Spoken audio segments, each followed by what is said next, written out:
शहादा तालुक्यात सुगंधित तंबाखूचा साठा जप्त, डीबी पथकाची धडक कारवाई।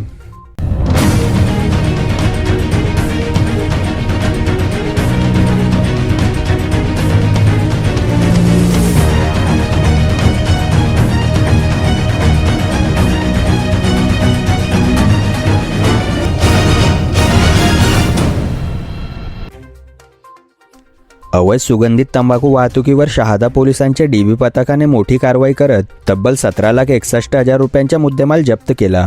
ही कारवाई आज 4 एप्रिल 2026 रोजी प्रकाशा गावाजवळील हॉटेल तापी परिसरात करण्यात आली। गोपनीय माहितीनुसार युवा गोल्ड 35 या सुगंधित तंबाखूचा साठा आयशर मालवाहू वाहनातून अवैधरित्या वाहतूक केल्या जात असल्याची माहिती मिळाल्यानंतर पोलिसांनी सापळा रचला। वाहन अडवून तपासणी केली असता मोठ्या प्रमाणात तंबाखू आढळून आला। या कारवाईत आयशरसह एकूण 17,61,000चा मुद्देमाल जप्त करण्यात आला असून चालक गोकुळ पितांबर शिंदे याला ताब्यात घेण्यात आले आहे। त्याच्या विरुद्ध अन्न सुरक्षा मानके कायदा कलम 26, 27 तसेच बांधवी कलम 123, 223, 274, 275 अन्वये गुन्हा दाखल करण्यात आला आहे।